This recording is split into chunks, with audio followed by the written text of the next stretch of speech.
Yes, maybe. I'm not from around here, so I don't know this store. Well, I can help you with anything you need. Fantastic. I'm actually down here for my brother's wedding, and I need something to wear. I've just started a new job, and I haven't had time to get anything yet. I'm looking for something smart. Maybe a new dress. Well, what about this one? I think it's too hot for long sleeves. Yes. Well, this one has shorter sleeves, and it still has the bow, which I think is a nice detail. Or there's this patterned one. I'm not keen on a pattern. I think I'll go for the one with the bow. Do you have it in a size 10? Let me have a look. Yes, here. Great. I need a hat, and then I can try them on together. What kind of hat are you looking for? What about this one with the flower? Yes, but if I may suggest, a taller hat would add to your height. Really? Yes, try this one. Oh, I see what you mean. We have this style with the single flower or with a small bunch, and it comes with a wide or narrow brim. I like the narrow brim and just the one flower.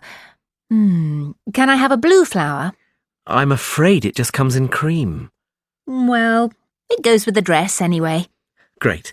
I'll place an order and have the hat sent to you. It'll take about 2 days to be delivered. Is that okay? Yes, that's fine. I need to take down a few details for delivery. Can I take your name? Ellen Barker. And the delivery address? It'll be my brother's address. It's 14 Brightwell Avenue. 14... can you spell that, please? Yes, BRIGHTWELL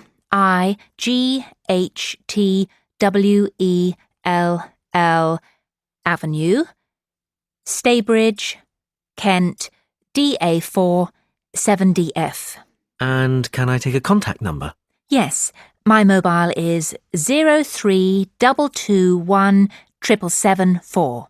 03221 775. No, it's a 4 at the end. Oh, sorry, I've got it now. We can deliver on May the 12th. We can't specify an exact time, just morning or afternoon. Any time in the early morning is fine. And how would you like to pay? Visa. Great. That comes to £32.25. OK, thanks. Before you hear the rest of the conversation, you have some time to look at questions 8 to 10.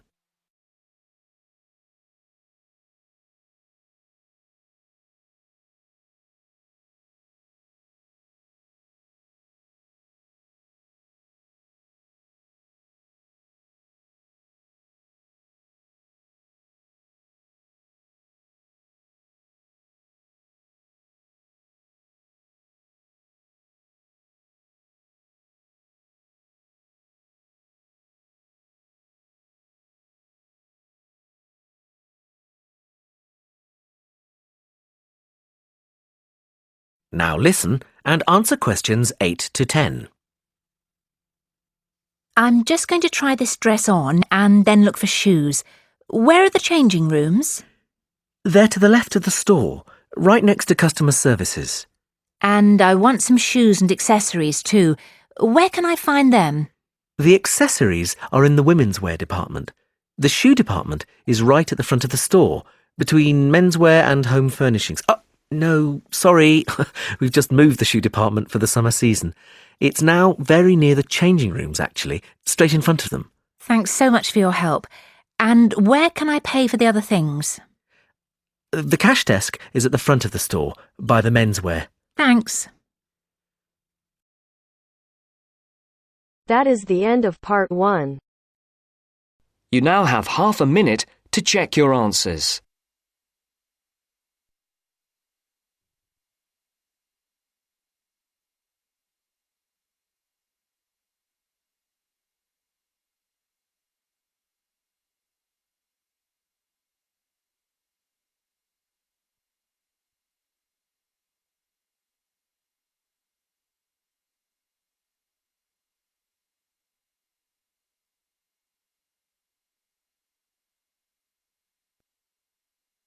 Now turns to part 2.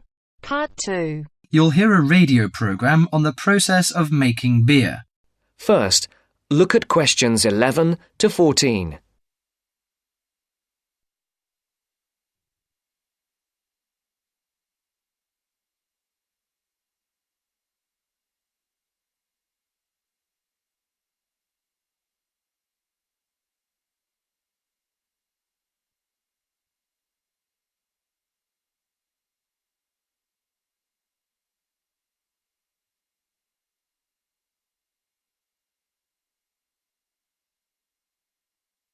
Listen carefully.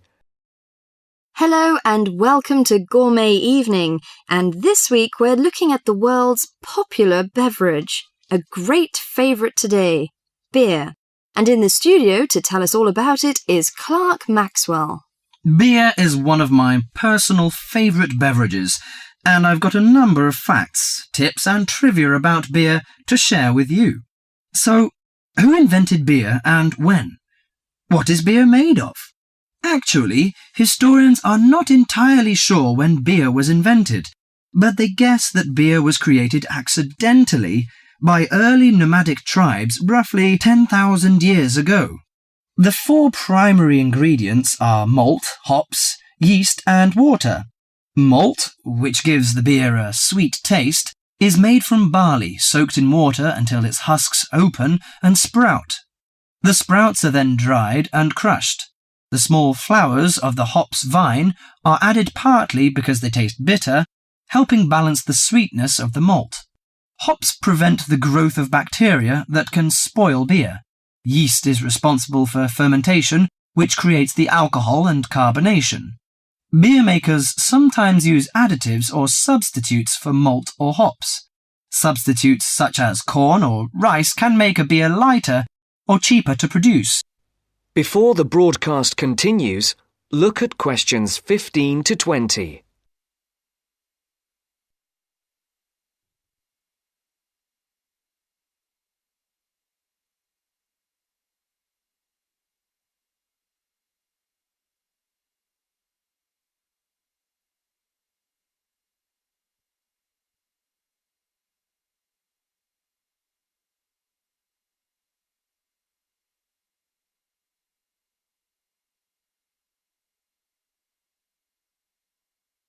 You will now listen to the second part of the talk. Adding fruit gives beer a fruity taste. Beer is not high in alcohol, as we know. The lowest type, light beer, contains no more than 2% alcohol, and the highest may reach 6%. Other drinks such as wine are more alcoholic. Wine contains 8 to 20% alcohol. But that is not to say drinking beer is no danger at all. Like all alcoholic beverages, beer can make it difficult to drive and think clearly. Excessive drinking can also lead to liver damage, high blood pressure, stomach ulcers, and other health problems. However, beer also helps prevent some health problems when consumed in moderation. Beer contains a moderate number of vitamins and minerals. Studies have shown that small amounts of alcohol can reduce the risk of heart disease. Beer also contains selenium, a mineral that promotes bone growth and helps reduce the risk of osteoporosis. I suppose many of you think beer can give you a beer belly, but you are mistaken. Genes determine how fat is deposited. No food or drink can create fat deposits in specific areas of the body. As with all foods, the more calories you consume, the more likely they are to be stored as fat and cause weight gain. Beer contains no fat and averages 150 calories per serving. Well, one more thing. Pay attention to the storage and containers of beer. They will affect its taste. It's a mistake that the taste of beer improves with age, like that of some wines. Beer is a food product that will eventually become stale. It should be stored in a cool, dark location before consumption.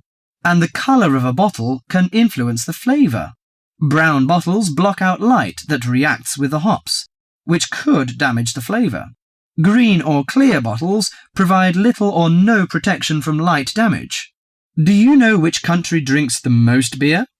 Although Britain is even on the list of big consumers, actually the Czech Republic consumes the most beer, at 156 litres per person per year, followed by Ireland and Germany.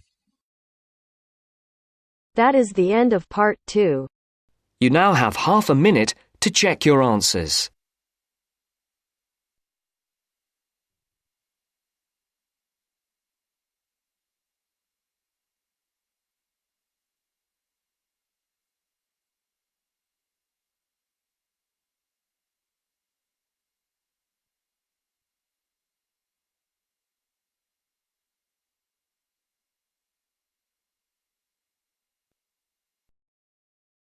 Now turns to part 3. Part 3. You will hear two students, Sharon and Zhao Li, talking to their tutor about a presentation they gave the previous week. First, you have some time to look at questions 21 to 23.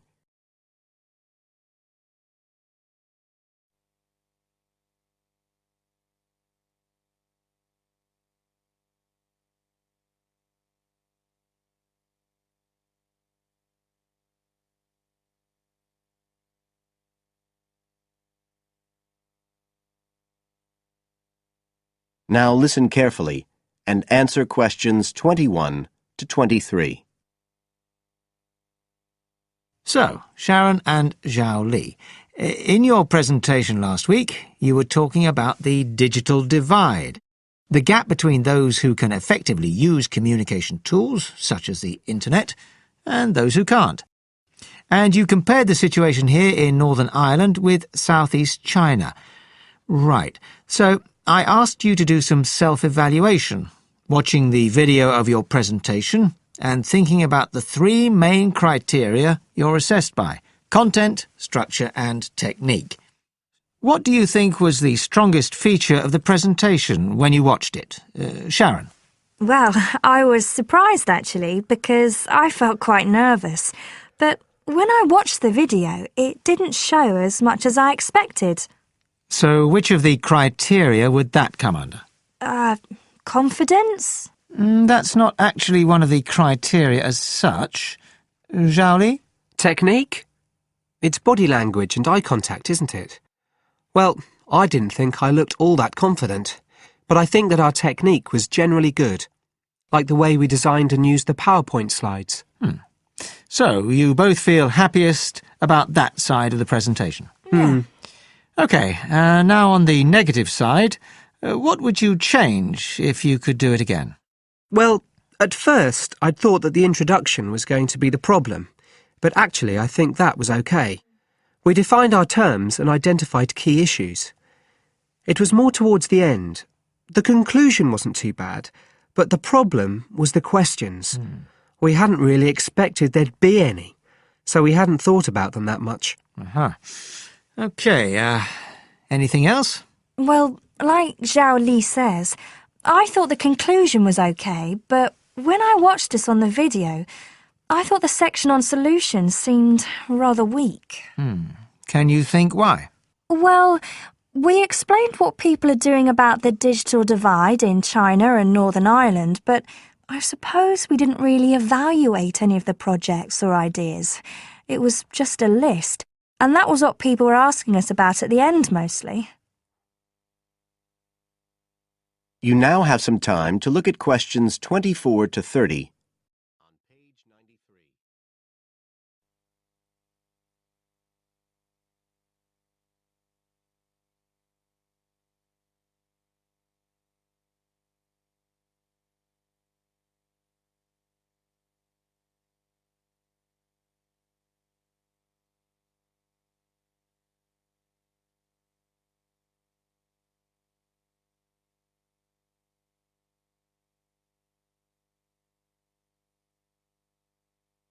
Now listen and answer questions 24 to 30. OK. Now, I also asked you to get some peer evaluation from the other students. Yes, well, people said it was interesting, like the fact that in China, the internet was used more for shopping than in Northern Ireland. They said sometimes it was a bit hard to understand, because we were talking quite fast, but we didn't think so when we watched the video. No, it's a bit different, though, because you know all this information already. If you're hearing it for the first time, you need more time to process it. That's why signposting the structure and organisation of the talk is important. That seemed okay. No one mentioned that as a problem. Some people said that we could have had more on the slides, like some of the other groups had nearly everything they said written up on the visuals as well. But other people said the slides were good. They had just the key points. Yes. And most people said we had quite good eye contact and body language.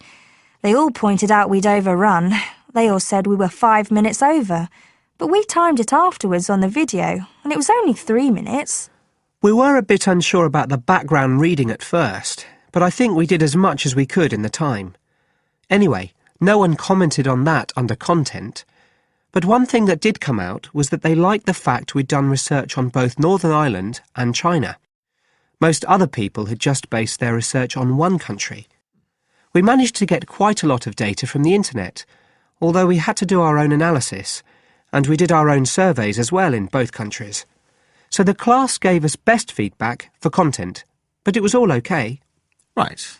Well, that's quite similar to the feedback I'm giving you. I was very impressed by the amount of work you'd done and by your research methodology. So, actually, I'm giving you full marks for content. 5. The structure of the presentation was good, but not quite as good as the content. So, I gave that 4, and the same for technique. So, well done. Thank you. Now, the next stage is to write up your report. So, just a few pointers for you here. First of all, in your presentation, I think your ending was rather abrupt. You suddenly just stopped talking. Yeah. It wasn't a big problem, but think about your closing sentences in your report. You want to round it off well. One thing I forgot to mention earlier was that I felt a very strong point was that after you'd given your results, you explained their limitations. The fact that we didn't have a very reliable sample in terms of age in China. Yes, that section. So don't forget to include that. And you had some excellent charts and diagrams, but maybe you could flesh out the literature review a bit. I can give you some ideas for that later on if you want. OK, is there anything else you want to ask? No, thank you. Thanks. That is the end of part 3.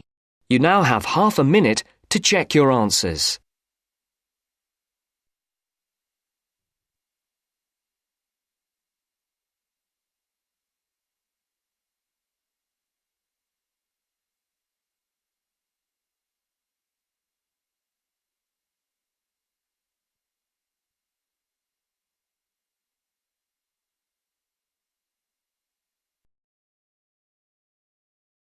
Now turns to part 4.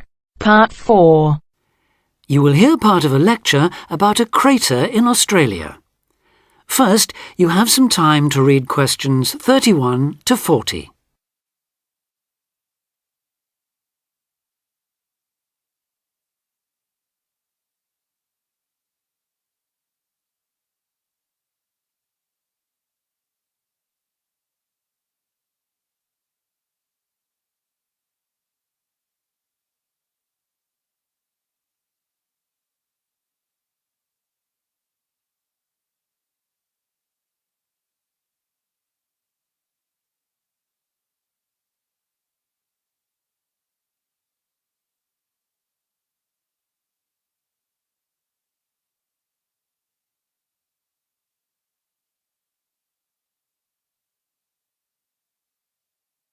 Now listen carefully and answer questions 31 to 40. Lake Acraman in South Australia is Armageddon for the purist.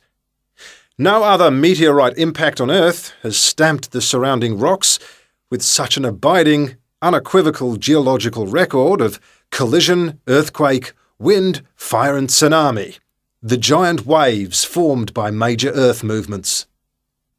The story it tells is elemental, without dying dinosaurs or even Bruce Willis to complicate its simple message of destruction. First, the numbers. About 590 million years ago, a rocky meteorite more than 4 kilometres across and travelling at around 90,000 kilometres an hour slammed into an area of red volcanic rock about 430 kilometres northwest of Adelaide. Within seconds, the meteorite vaporised in a ball of fire, carving out a crater about 4 kilometres deep and 40 kilometres in diameter, and spawning earthquakes fierce enough to raise 100-metre-height tsunamis in a shallow sea 300 kilometres away. Ancient, stable and unglaciated, the bedrock of Australia preserves some of the most photogenic impact craters in the world. Acraman is not one of them. 500 million years of erosion has taken its toll. A salt pan surrounded by low hills is all that remains to mark the site of the cataclysm. The true nature of the place dawned on geologist George Williams of Adelaide University in 1979. Gazing at a sheaf of newly acquired satellite images, he saw the small circular shape of Lake Acraman surrounded by a ring of faults and low scarps 40 kilometres across, and an outer ring twice this size.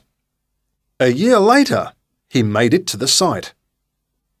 On islands near the centre of the lake, Williams found bedrock shattered in a conical pattern that experts consider a sure sign of a meteorite impact.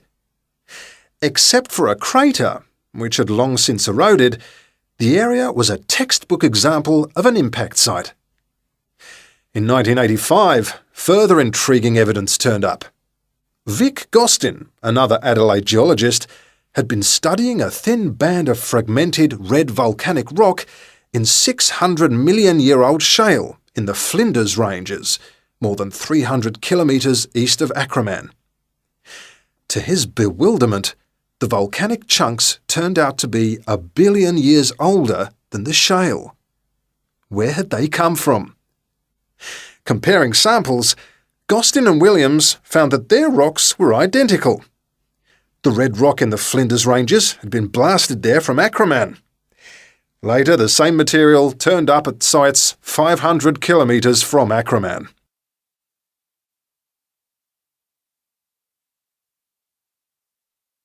Everywhere, the bands of fragments showed the same structure.